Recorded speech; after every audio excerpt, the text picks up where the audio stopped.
Bonjour à tous, je suis aujourd'hui avec Bernard Lugan qui sort un nouveau livre assez explosif intitulé Pour répondre aux décoloniaux, aux islamo-gauchistes et aux terroristes de la repentance. Rien que ça. Bonjour Bernard Lugan. Bonjour. Alors, j'ai envie de dire, ce livre dénote un petit peu de tous les autres qui étaient plus historiques. Et là, vous avez décidé de rentrer dans l'art à toute une série de personnes. Pour quelle raison, quelle est la genèse de cet ouvrage? Oui, je le rentre dans le lard, mais avec une construction historique, parce que j'explique un peu ce qu'est le mouvement décolonial et comment se fait l'alliance avec l'islamo-gauchiste à travers des grandes phases historiques. Hein. Mon livre est construit sur une base historique. Je n'ai pas fait un livre uniquement d'actualité. J'explique la genèse des événements. Bah, tout simplement parce que la situation commençait à devenir un peu énervante et surtout pour l'historien de l'Afrique que je suis, euh, cette sempiternelle attaque contre à la fois l'héritage colonial et les réalités de l'histoire africaine à travers l'Europe et les conséquences qui sont l'immigration, tout cela a fait que je pensais qu'il était temps de faire un livre qui réfute vraiment en profondeur et d'une manière claire et pédagogique cette idéologie qui est absolument mortifère. Et puis je dois dire que ce qui m'a fait vraiment réagir, ça a été la phrase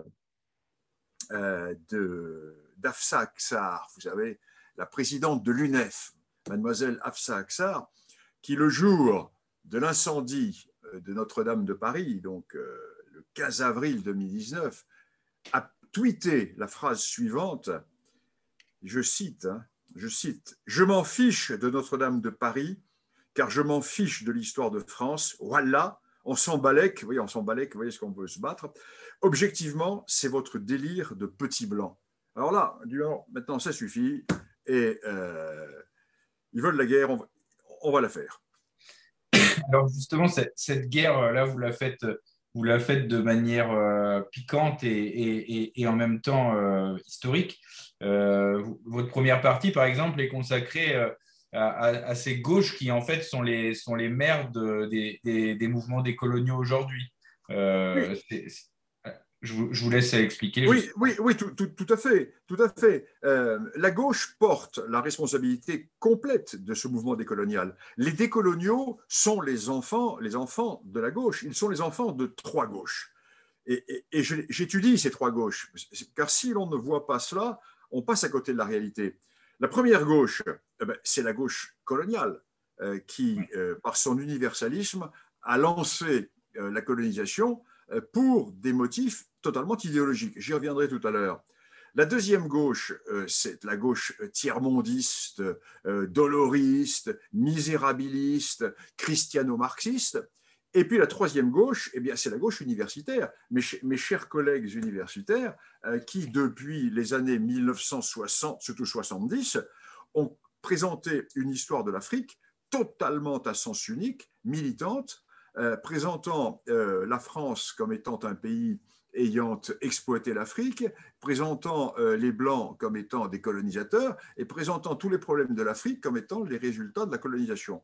Alors, ce sont ces trois gauches que j'ai voulu attaquer, ces trois gauches que j'ai voulu mettre en évidence et que j'ai réfutées, parce que la responsabilité historique de la gauche républicaine est absolument abyssale dans la genèse des coloniaux. Parce que c'est cette gauche républicaine universaliste qui a lancé la France dans l'entreprise coloniale dans les années 1880-1890, avec pour résultat qu'aujourd'hui le pays est épuisé, ruiné, divisé, et qu'il connaît une colonisation à rebours, et que les décoloniaux, qui sont les produits de cette colonisation à rebours, veulent nous imposer leur mode de vie et faire de nous des dhimmis chez nous. Alors, cette gauche coloniale, après 1945, a changé d'universalisme, elle change de paradigme et elle devient anticoloniale. Et elle va ensuite attaquer la droite qui, elle, au départ, était contre la colonisation et qui s'est ralliée à la colonisation pour des motifs tout à fait particuliers. Alors, je voudrais développer un peu cette idée parce qu'elle est fondamentale. Oui. dans les années 1880-1890, quand la droite monarchiste traditionnelle, qui était majoritaire dans le pays, s'opposait à la colonisation, la gauche, elle, était pour la colonisation, à l'exception de Clémenceau. Hein, attention, Clémenceau et les radicaux, dans la formule initiale, étaient tout à fait contre. Pourquoi étaient-ils, ces gens de gauche, pour la colonisation? Parce que c'étaient des universalistes. Pour eux, la France, patrie des Lumières, se devait, en les colonisant, de faire connaître au peuple qui l'ignorait le message universaliste et fraternel dont elle était porteuse. Et la maçonnerie, bien entendu, à laquelle appartenaient la plupart de ses dirigeants, voyait dans la colonisation le moyen de mondialiser les idées de 89. Il n'y a rien d'économique là-dedans. Contrairement à ce que l'on nous disent les décoloniaux, ce n'est pas du tout par éclairage et par volonté économique que la France s'est lancée dans la colonisation. Parce que, pour plusieurs raisons, quand Jules Ferry parlait de la colonisation bonne affaire, c'était un souhait. Et Jacques Marseille a bien montré que ceci était une erreur complète. Pourquoi ? Quand la France est lancée dans la colonisation par la gauche républicaine, la France n'avait pas besoin de colonies. Elle n'avait pas besoin d'esclaves puisque l'abolition avait été décidée. Donc l'esclavage avait été supprimé. Deuxièmement, la France n'avait pas besoin de cet outil, de comment dirais-je, cet article essentiel du commerce colonial antérieur, qui était le sucre, puisque la France, grâce à Napoléon, avait remplacé la canne à sucre par la betterave sucrière. Non, pas besoin de sucre. La France n'a pas besoin d'épices, parce que ces épices abondaient sur le marché mondial, et les acheter aux Hollandais qui en avaient le monopole revenait infiniment moins cher qu'envisager de les produire dans des colonies qu'il fallait conquérir, qu'il fallait pacifier, administrer, organiser, équiper, peupler et défendre. Autre élément, matières premières. On ne savait pas que l'Afrique recelait des matières premières, elles n'avaient pas été découvertes. L'industrie française n'a pas besoin de débouchés, puisque les exportations européennes lui étaient largement suffisantes, et puis le marché africain n'existait pas. Et puis enfin, la France n'était pas un pays d'émigration et n'avait pas besoin de se créer un déversoir humain à travers des colonies de peuplement. Alors, d'ailleurs, ça c'est un point que vous évoquez au début de votre livre et qui est intéressant et qui, à mon avis, peut frapper les lecteurs, c'est que vous expliquez qu'il y a eu au maximum 1,5 million nationaux européens installés dans tout l'Empire français, dont plus des 2 tiers dans la seule Algérie. Et vous comparez avec l'inverse qui se passe aujourd'hui, avec finalement des populations issues des anciennes colonies qui sont bien plus nombreuses que ne l'ont été les colonisateurs de l'époque. C'est frappant comme chiffre. Oui, alors si ce n'est pas une colonisation en rebours, comment peut-on la qualifier, n'est-ce pas? Et ça, c'est fondamental. Et un mouvement qui s'est fait en quelques dizaines d'années, depuis le regroupement familial, mais merci Giscard d'Estaing, merci Chirac, depuis le regroupement familial. Alors donc, la France républicaine est porteuse du message des grands ancêtres de 1789. Et elle va donc provoquer la colonisation émancipatrice, car dans l'idée de ces colonisateurs, c'est une émancipation coloniale. Donc voilà la première responsabilité. La première gauche qui est responsable, c'est cette gauche coloniale avec son universalisme dévastateur. Et puis ensuite, la deuxième gauche va être la gauche tiers-mondiste. Alors après 1945, alors cette gauche tiers-mondiste, à la fois qui regrouperait ce que l'on pourrait appeler aujourd'hui le courant écologiste, le courant doloriste, le courant tiers-mondiste, le courant misérabiliste, et puis surtout le christianisme de gauche, le christianisme. La gauche Ouest-France, quoi. Pardon? La gauche Ouest-France, d'une certaine façon. Ah ben très exactement. Très exactement, la gauche Ouest-France, vous voyez, c'est tout à fait cela. Cette gauche qui est, comment dirais-je, qui n'a pas de sang sur les mains parce qu'elle n'a pas de main. Pas. Et donc, et la troisième gauche, eh bien, c'est la gauche universitaire. Alors ça, je consacre également de longs développements à cette gauche universitaire qui a pris le contrôle des études africanistes à partir des années 1970 et qui s'est développé et qui s'est auto-recruté par endogamie et dont le message était très clair. L'homme blanc, et français en particulier, est coupable. Il est coupable d'avoir colonisé. Il est coupable d'avoir pratiqué l'esclavage auparavant. Et il est ensuite coupable, après l'indépendance, d'avoir maintenu les structures coloniales par le néocolonialisme. Et c'est de la synthèse de ces trois courants qu'est né le courant décolonial en France, avec comme force de manœuvre, bien entendu, l'immigration, et les décoloniaux sont un petit peu l'élément, la pointe avancée de ce courant de migration-colonisation de la France qui se fait aujourd'hui. Donc nous sommes très bien dans cette évolution. C'est pour cela que j'attaque véritablement un phénomène qui est contemporain, mais j'explique que ce phénomène contemporain a trois grandes racines dans l'histoire. Et si l'on ne comprend pas cela, eh bien, l'on ne comprend rien, parce que ceci est fondamental dans l'explication du phénomène. Mais comment vous expliquez justement, parce que quand vous dites que la gauche universitaire s'est accaparée notamment tout ce qui concernait l'Afrique, comment vous expliquez que la place lui était laissée grande ouverte, en fait, comme d'ailleurs dans d'autres branches de l'éducation nationale? J'ai envie de dire, aujourd'hui, les décoloniaux actuels ne sont que les enfants des gens qui ont occupé les places qu'on leur a bien laissé occuper dans les années 60-70. C'est un peu ça, non? Tout simplement parce que l'université française était dirigée par la gauche. Et là, je suis bien placé pour le savoir, parce que j'ai été membre du Conseil national des universités, le CNU, et j'ai très bien vu comment se faisaient les nominations. Alors, le CNU était élu par les collègues, par les syndicats, et il y avait 5% de non-élus qui étaient désignés par le ministère. Et en 1986, quand la droite est revenue au pouvoir, le recteur Durand, qui était un des conseillers du ministre de l'Éducation nationale, et qui était un homme de droite, et qui était un universitaire, voyant l'apocalypse de gauche qui contrôlait complètement le CNU, a essayé de nommer 2-3 individus rebelles et peu susceptibles de se laisser influencer, dont moi. Donc j'ai pendant plusieurs années siégé à côté de tous ces professeurs syndicalistes et gauchistes. Ceux qui n'étaient pas gauchistes étaient des hommes de droite lâches, des lapins de coursive, et j'ai vu comment se faisaient les nominations. Les nominations se faisaient par l'appartenance politique. Et depuis les années 90, l'université française, sauf les facultés de droit, c'est différent, parce que dans les facultés de droit, il y a un concours.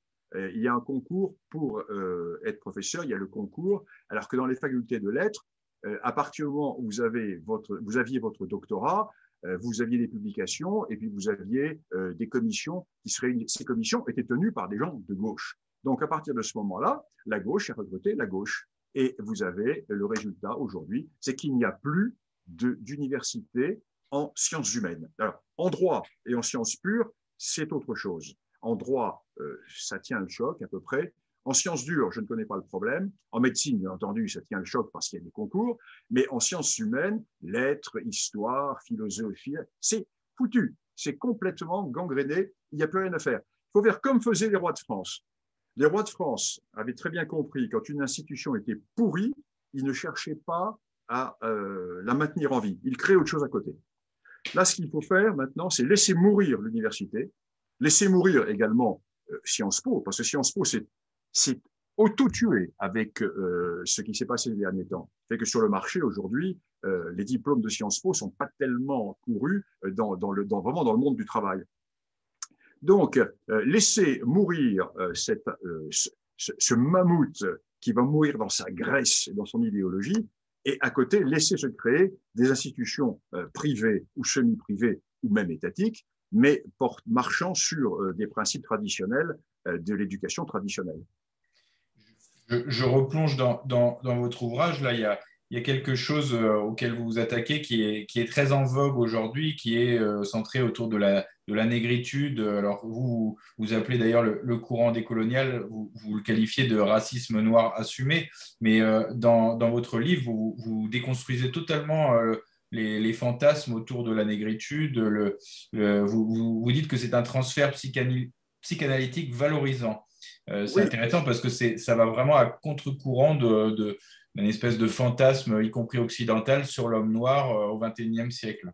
oui, alors là, si vous voulez, c'est encore le travail de l'historien, parce que c'est un travail que je mène depuis des années, moi, sur les origines des diverses civilisations africaines. j'ai beaucoup travaillé sur l'Égypte, j'ai écrit une histoire de l'Égypte, j'ai beaucoup travaillé sur la question, etc. Et je m'attaque, moi, depuis toujours, au mythe afrocentriste. Le mythe afrocentriste qui a été développé par Cheikh Anta Diop et qui postulait que l'Égypte était un pays noir. Et cette Égypte noire a tout inventé. Donc, nous, Européens, devons tout à l'Égypte noire, donc à la négritude, ce qui est une folie historique. Donc, je démonte complètement le phénomène. Et puis surtout, j'apporte les dernières découvertes qui ont été faites grâce à la génétique, parce que la génétique, on ne ment ni à la géographie ni à la génétique. Hein. Donc la génétique, avec les travaux qui ont été faits à l'université Max Planck, ont montré, des publications qui datent d'il y a moins de 2 ans, que les anciens Égyptiens, non seulement n'étaient pas noirs, mais que ces anciens Égyptiens étaient, entre guillemets, plus blancs que les Égyptiens d'aujourd'hui. Et que le faible taux de gènes subsahariens, donc noirs, date d'une période largement postérieure à l'ancienne Égypte. Il date du 11e, 12e siècle. Et pourquoi du 11e, 12e siècle? Mais tout simplement parce qu'à ce moment-là, ce sont les Fatimides qui sont au pouvoir en Égypte, les Fatimides qui sont des chiites, et qui ont contre eux tout le monde sunnite musulman. Et ils sont minoritaires. Et pour résister à cette pression sunnite qui vient de toute la Syrie, l'Irak, l'Arabie, etc., actuelle, ils vont chercher des mercenaires par dizaines de milliers dans ce qui est aujourd'hui le Sud-Soudan. Et l'armée fatimide en Égypte va être en grande partie une armée noire. Et le métissage, qui est relativement faible dans la population égyptienne, date du XIIe siècle. Donc, c'est un travail extraordinaire qui a été fait par les généticiens de l'Institut Max Planck, qui montre bien que l'Égypte était blanche, entre guillemets, leucoderme, jusqu'au Xe, XIe siècle de notre ère. Donc, ce qui renverse totalement les postulats des afrocentristes et des coloniaux. Et comment vous expliquez qu'il y ait cette obsession, y compris pour les décoloniaux, sur cette question bien précise? Alors, c'est une méconnaissance, Non, c'est tout simplement un postulat valorisant. C'est exactement comme le mythe de la découverte de l'Amérique par les Maliens. Le mythe de la découverte de l'Amérique par l'empereur du Mali, qui serait parti avec 2000 pirogues et qui serait arrivé en traversant les milliers de kilomètres de l'Atlantique, non pas à la voile, parce qu'il n'y a pas de voile. Et les pirogues, ce ne sont pas des barques, ce sont des pirogues, donc sans quilles, à la pagaie, hein, pas à la rame, à la pagaie. 2000 pirogues seraient arrivées, se faufilant à travers le dédale de toutes les îles de l'arc des Caraïbes pour arriver directement dans le Yucatan où ils auraient créé ou influencé la civilisation maya. Bon. Et ils seraient revenus. Ils seraient revenus. Alors, contre le courant, bien sûr, alors que le Gulf Stream les aurait emmenés directement en Irlande, ce qui se serait quand même remarqué à l'époque. Alors, je publie une carte avec toutes les contradictions possibles, et nous sommes là dans le mythe valorisant. Mais nous sommes, si vous le voulez, non pas dans l'histoire, nous sommes dans la civilisation des griots, où l'on ne cherche pas à savoir ce qui est vrai, l'on cherche à savoir ce qui est valorisant. Le griot n'est pas là pour raconter l'histoire, il est là pour raconter les hauts faits et gestes du Seigneur qui le paye et qui le fait vivre. Et nous sommes là dans, si vous le voulez, tout à fait la valorisation, au sens de la définition. D'ailleurs, vous reprenez la citation de Tocqueville, une idée simple mais fausse aura toujours plus de poids dans le monde qu'une idée vraie mais complexe. Là, on est en plein dedans. Là. Ah, en plein dedans. Mais il faut bien voir, si vous voulez, les attaques. Le livre de Taguieff a fait un très bon livre sur les décoloniaux, sur l'imposture décoloniale. Mais si vous voulez, Taguieff attaque au point de vue philosophique, ce qui est un pan. Mais si vous voulez, il manque toute la profondeur historique. Car si l'on ne se base pas sur précisément tout cet appareil historique, on ne comprend pas la genèse des décoloniaux et on ne peut pas la combattre. Là, il y a toujours la longue durée. Car les concepts philosophiques ne sont, si vous voulez, que l'écume d'un mouvement beaucoup plus profond. Alors, je ne vais pas raconter tout votre livre parce qu'il faut inciter quand même nos auditeurs et nos lecteurs à l'acheter. Donc, je rappelle que je suis avec Bernard Lugan qui écrit Pour répondre aux décoloniaux, aux islamo-gauchistes et aux terroristes de la repentance. Mais j'ai quand même une autre question sur la quatrième partie qui entend remettre ordre et cohérence dans l'esprit des décoloniaux. Donc, vous évoquez la colonisation, l'Algérie, l'Afrique du Sud. Et notamment sur le chapitre sur la colonisation, il y a quelque chose qui, là encore, ça frappe fort. Vous dites clairement que la colonisation a sauvé d'une certaine façon les Africains noirs de malheurs bien plus grands que ceux dont on parle aujourd'hui quand on parle de la colonisation. Et ça, c'est quelque chose qui, bien évidemment, ne passera pas dans la gauche universitaire.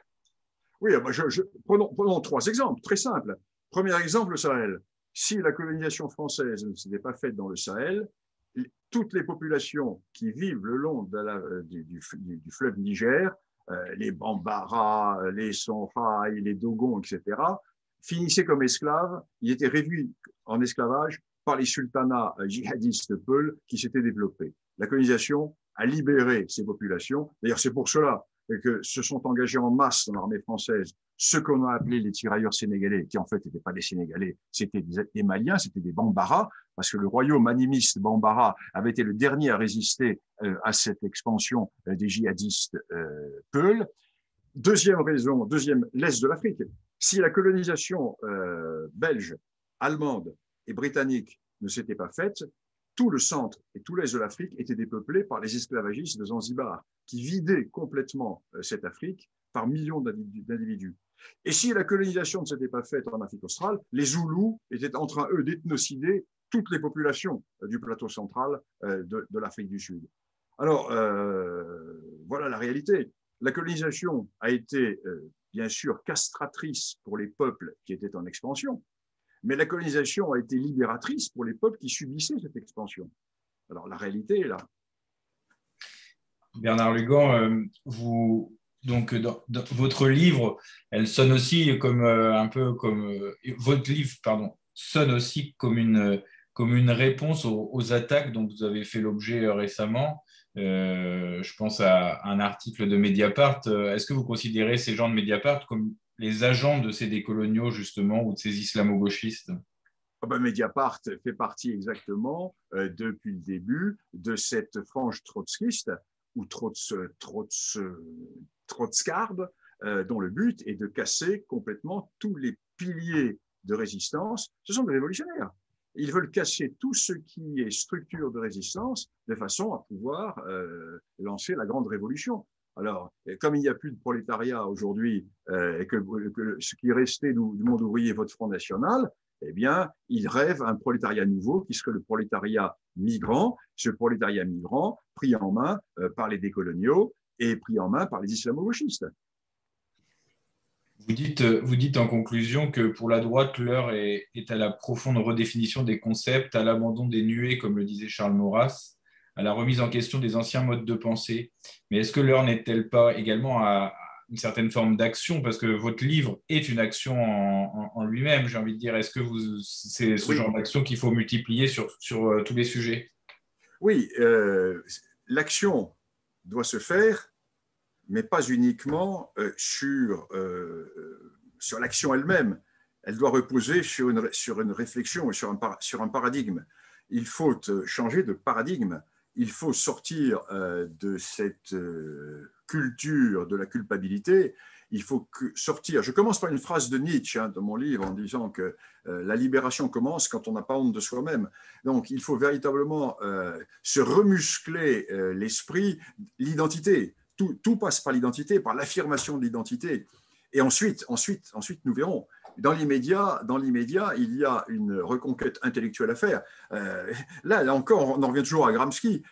Si le paradigme intellectuel ne change pas, il n'y aura pas de réaction possible. Bernard Lugan, merci. Merci.